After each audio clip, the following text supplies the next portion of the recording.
Welcome back to Birds of a Feather. This is your Baltimore sports podcast. My name is Nathan Stroud, and today we're going to be going over this Orioles and Tigers series where the Orioles won the series 2-1 and moved to 23-30 on the season. Now, 23-30 is not a good record. We understand that this Orioles team has gone through quite a bit this year already. You know, they just went on a really bad cold stretch where they lost the previous series and then they got swept by the Rays, and it was a really unfortunate series of events over the last couple of weeks for this Orioles team. But this past weekend, they did win the series 2-1 over the Detroit Tigers. They won Game 1 7-4, which we're going to go over in just a second. And then yesterday, they actually played two games because the game on Saturday got postponed because of inclement weather. So they played a doubleheader in yesterday's outing, where they won the first one 5-3. Colton Cowser hit a 3-run walk-off homer. It was an incredible moment. Colton Cowser's been struggling all season long, but he hits his second home run of the year, and it ended up being a 3-run homer to walk it off. It was like the bottom of the ninth inning, 2 outs, 0-2 count, 2 outs. Like, it was a crazy thing. You know, Colton Cowser, 3-run walk-off homer in Game 2 of the series, and the Orioles already won the series after the first two games. They had a chance to get a sweep in Game 3 last night, but they ended up losing that game 4-1. The offense didn't really play well. The pitching wasn't great. So just overall, you know, the game last night wasn't great, but they still did win this series overall. I'm never going to complain about winning a series in the MLB, especially for the Orioles where they can't really afford to drop a series right now. Nonetheless, they can't really afford to drop any sort of games right now. If they want to get back into the season, they are going to have to figure things out, and they're going to have to take it one series at a time, slowly but surely chipping away at this 7 games below 500 deficit that they're in right now. And I said in the last video, before we were going into this Tiger series, the Orioles are currently in the middle of a 10-game homestand. This 10-game homestand is going to have to be the thing that turns this season around for the Orioles. If they want to figure this thing out, they are going to have to win at this homestand. They're going to have to play well in this homestand because this is going to be the thing. This is going to be the time of the year right now. These upcoming games as we close out the month of May and go into June. This is the time of the year where the Orioles are going to have to get their stuff together because right now their identity is unknown. The starting pitching is absolutely horrendous on this team, and it leads to just consistency issues with both the offense and the pitching. And overall, they just can't string together wins. But they did win this series 2-1. They are actually starting a new series in a couple of hours because today is Memorial Day, so some teams are playing really early today. So the Orioles are actually playing, I think, at 12:35 against the Tampa Bay Rays. And a new series against the Rays. We just played the Rays in a series and got absolutely destroyed by them and swept. So we're playing the Rays again in a new series in Baltimore this time. So hopefully with the series being in Baltimore, hopefully they can just win the series. I'm not expecting us to sweep the Rays, but if we can win a series over the Rays, that would be really, really big because the Rays are the best team in the American League as it stands right now. But going over this Orioles and Tigers game, the first game of the series where the Orioles won 7-4. The offense was incredible in this game. They had 14 hits on offense. 14 hits. They scored 7 runs. They were really bad with runners in scoring position. Thank God they ended up scoring 7 runs out of this. They hit 2 home runs in this game. But they were 2 for 11 with runners in scoring position. With 14 overall hits. They walked 3 times. And they scored 7 runs. So overall, it was a solid effort from the offense. Obviously, you'd like to see them do a little bit better with the runners in scoring position. And that has been a problem over the past couple of years for the Orioles as well. But going over the offense, Taylor Ward was 1 for 5. Gunnar Henderson was 3 for 5 with 2 runs scored. Gunnar Henderson, we'll talk about him in a second. He is slowly but surely starting to kind of form into himself this year. Obviously, the strikeout numbers are high. The chase rate is high. His average is not as high as we would like, but it's kind of the same thing with Pete Alonso. Both of these guys are slowly but surely climbing their way back into the year, and they're playing a lot better here recently. So Gunnar Henderson on Friday in Game 1 of the series, 3 for 5 with 2 runs scored. Adley Rutschman was 2 for 5. Pete Alonso was 1 for 3 with 4 RBIs, including a 3-run homer in the 3rd inning, and he also had a sac fly later in the game as well. Pete Alonso drove in 4 of the 7 runs in this game for the Orioles. Again, he was 1 for 3 with 4 RBIs, including a 3-run homer, and he also walked as well. Sam Obasai was 0 for 5 with 3 strikeouts. Not a great game from him, a day to forget for sure. Leody Taveras was 2 for 3. Leody Taveras has been just such like a reliable hitter for this Orioles team. He's not as good, obviously, as what Ramon Laureano was doing for the Orioles last year, and I know I was comparing them at the beginning of this season, kind of like how Ramon Laureano was supposed to be a rotational outfielder, a veteran rotational outfielder, and that's exactly what Leody Taveras' role is. And obviously Ramon Laureano was a lot better than Leody Taveras last season because, God, Ramon Laureano on the Orioles last year, he was a beast. Like, he was literally our best hitter until we traded him at the deadline. But Leody Taveras was 2 for 3 with a run scored in this game and a walk. Got on base 3 times. Colton Cowser was 1 for 2 with a run scored. Tyler O'Neill was 0 for 2. We'll talk about Tyler O'Neill in a second. We'll talk about him after, we recap Game 3 of this series. But let's just say I don't think that Tyler O'Neill deserves to be on this team right now.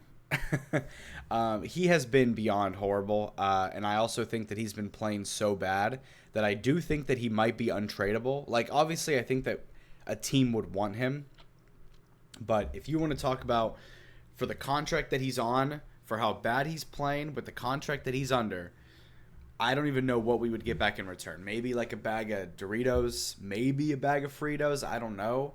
But it won't be much because Tyler O'Neill has completely played his way out of being a usable player on this team. I think he's batting like a 148 right now. We'll go over it more in a second. He came in as a pinch hitter in this game, went 0 for 2. Kobe Mayo went 1 for 3. Blaze Alexander was 1 for 1. And then Jackson Holiday, who has not been like an everyday starter because they're trying to like slowly get him, in shape and, into regular playing form. But Jackson Holiday, in his second start of this year, in his second game of the season, was 2 for 3 with a 2-run homer. He was 2 for 3, including a 2-run homer that barely snuck underneath the foul pole. And when I say underneath the foul pole, I mean it literally went underneath the foul pole. I've never seen anything like it in my life. It obviously was ruled as a home run. Jackson Holiday hits his first home run of the season in just his second game, already making a big impact. Obviously, we knew that Jackson Holiday, we understood he had the potential to obviously, help this Orioles team out. We knew what he could do. We knew what he was capable of. And he's getting to the age now where, we could really start seeing the Jackson Holiday breakout very soon. But Jackson Holiday was 2 for 3 in this game with a 2-run homer as well. Love to see him making an immediate impact back on this Orioles lineup. And obviously, he makes this Orioles team so much better as well. Gives them more flexibility in the infield as well. Even with no Jordan Westburg, getting Jackson Holiday back obviously is a big add for this team. But going over to Game 2 of this series where the Orioles walked it off over the Detroit Tigers to not only win the series over the Tigers, but this is also the first Orioles walk-off of the year. And if you guys followed along with last season's Orioles team, you guys would know that the Orioles, I didn't think they had a walk-off win. I don't think they had a walk-off win until mid-August. It was a crazy, crazy thing. If you guys remember, the Orioles were the only team in baseball to not have a walk-off win for 2.5 months. It was crazy. The Orioles just could not get a walk-off win last year. But going over Game 2 of this series, it was more of a lesser calm game. The Orioles won 5-3 over the Tigers, a walk-off win. The Orioles also won the series with this game as well, taking the first two in this 3-game series. Taylor Ward went 1 for 4 with an RBI. Gunnar Henderson went 1 for 3 with a solo home run. Adley Rutschman went 0 for 2 with 2 walks. Pete Alonso went 0 for 4. Tyler O'Neill went 0 for 3. Weston Wilson went 0 for 2. Leody Taveras went 1 for 3. Jeremiah Jackson went 1 for 4. Blaze Alexander went 0 for 2. And then Colton Cowser, who came in, by the way, as a pinch hitter. He only had 2 at-bats in this game. Came in as a pinch hitter for Blaze Alexander. And I want to credit Craig Albernaz for making the move. Craig Albernaz has shown in his time as the Orioles manager that he is not afraid to put in guys in pinch hitting scenarios late in games if the odds and the analytics match up well. You know what I'm saying? Craig Albernaz has played the analytics game pretty well this year, I'd say. He's made some good decisions, knowing when to pull guys, knowing when to put guys in the game. I would like, and it's worked out, and it especially worked out in this game as well. It really paid off here. Colton Cowser went 1 for 2 in this game, but the one hit was a 3-run bomb. I think it was like 445 feet off of a future Hall of Famer, by the way, in Kenley Jansen, one of the best closers in MLB history, one of the most accomplished closers in MLB history. Kenley Jansen, he threw a fastball kind of like inside. It was a fastball middle inside, and Colton Cowser punished it. A 3-run homer in the bottom of the 9th inning to give the Orioles a 5-3 win. Not a 5-3 lead, but they ended up winning the game 5-3. Bottom of the 9th inning, it was a walk-off win for the Orioles. You love to see stuff like this, not only because obviously it's a win, and it's also a series win, but as you can see here, if you're watching on YouTube, the showers came out, if that makes sense. The Gatorade showers did come out.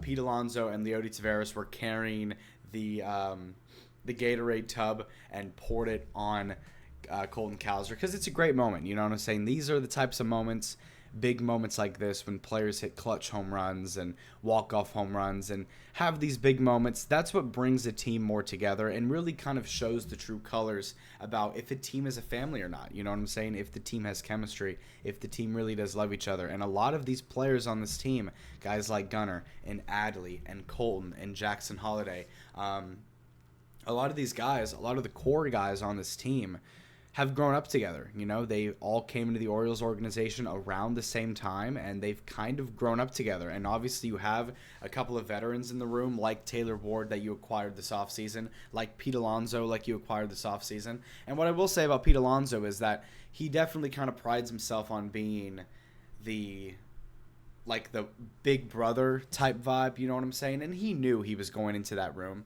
He knew that this team was very young. Jackson Holiday, Adley Rutschman, Gunnar Henderson, Colton Cowser. He knew that this was a younger team. But Pete Alonso's come in and played that role very well in terms of a leadership spot. But the Orioles won this game. They won the series as well. They were up 2-0 in the series already. And they had a chance to go for the sweep last night. And unfortunately, they didn't win last night in the second game of the doubleheader. They ended up, losing this game, falling to 23-30 on the year. They still ended up winning the series 2-1, but they did not get the sweep because the Tigers won last night. The Orioles are 23-30 on the year now. This is the game that was played last night. This is the latest game that we have here. Taylor Ward. The offense only had 3 hits the whole night. They were 3 for 29 in their at-bats. They got walked 5 times, 0 for 5 with runners in scoring position. And this is just one of those things, I guess, where maybe when you're playing a doubleheader, teams will get fatigued and tired, and sometimes the level of play will be a little bit skewed because of a doubleheader, and maybe that's what it was. The Orioles offense in Game 1 of the doubleheader yesterday played all right, scored 5 runs, but the offense last night was just completely dead. We lost 4-1. We only scored 1 run in this game. We only had 3 hits in this game, 0 for 5 with runners in scoring position. But going over to the offense here, and we'll go over the pitching in just a second when it comes to Trevor Rogers, because my oh my, is there a lot to talk about when it comes to this guy. But Going over the offense, Taylor Ward 1 for 4, Gunnar Henderson 0 for 4, Adley Rutschman 0 for 2 with a run scored and 2 walks. And what I will say again about Adley Rutschman that I just kind of want to talk about real quick, Adley has been incredible this year at getting on base. He has a 331 on base percentage, a 496 slug. Adley is really starting to look like that all-star catcher that we know that he is, and I'm very happy that he's doing that. Pete Alonso was 1 for 3. Samuel Basallo was 1 for 2 with an RBI. He was the only player who drove in a run for the Orioles today, thanks to Samuel Basallo. Was 1 for 2 with an RBI and a walk as well. Leody Taveras 0 for 4. Colton Cowser 0 for 1. Tyler O'Neill 0 for 2 with 2 strikeouts. And now he has a 146 average on the season. Blaze Alexander 0 for 4 and Jackson Holiday 0 for 3. So overall, the offense was pretty much dead yesterday. We had 3 hits as a team. Taylor Ward had a hit, Samuel Basallo had a hit and an RBI, and then Pete Alonso had a hit. And that was it. No one else had a hit. Struck out 9 times yesterday as a team. And going over to the pitching yesterday, Trevor Rogers ended up starting. We've talked about Trevor Rogers, how he had like 3 good starts to start the season, and then ever since his 4th start, he has been literally god-awful. He has been unplayable to an extent, and that continued yesterday. He got through 4.2 innings of work, gave up 4 runs in 4 innings, 2 walks, and a home run as well. He had a 90 pitch count across 4 innings. Again, he gave up 4 runs, and his ERA goes up a little bit to a 6.96. He has almost a 7 ERA right now. That is horrible. And he only had 2 strikeouts yesterday. That is horrible. I'm sorry, Trevor Rogers, this is the Trevor Rogers that we thought that we were going to get when we called him up last year in that Boston game. This Trevor Rogers, who has a 7 ERA, this is what he looked like when we first traded for him 2 seasons ago. This is what he looked like in the minor leagues last year before we called him up. This is the Trevor Rogers we thought we were going to get. But obviously he shocked the world, had a 181 ERA, was arguably the best pitcher in baseball last year in the games that he played. And now he's fallen back down to earth in the most definition way possible. It was just a fluke. It was a dream. And it's over. I mean, Trevor Rogers is done. All the love I had for Trevor Rogers in terms of what he was as a pitcher, what we saw from him last season, what we saw from him in the first 3 games of this season, all of that was amazing. All of that was great. All of that was grand. He's done. I'm sorry, but he's done. I mean, you have a 7 ERA, man. And he's in line in terms of our starting pitching rotation and the way that our rotation is set up to go Rogers, then Bradish, then Baz, then Bassett, and then Brandon Young.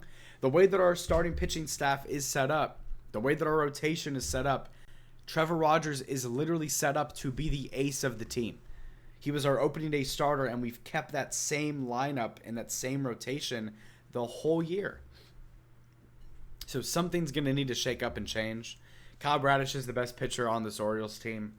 He's actually going to be pitching in a couple of hours against the Rays, so hopefully he can back me up whenever I say that. Hopefully he can, not make that statement that I just said sound stupid. But going over the bullpen in this game, Andrew Kittredge, 0.1 innings, cool. But Albert Suarez in this game, 4 innings, 3 hits, no runs in 4 innings. And you might be thinking, like, wow, like that was really good. Albert Suarez came in, pitched 4 scoreless innings in a 3-run game. And that sounds great.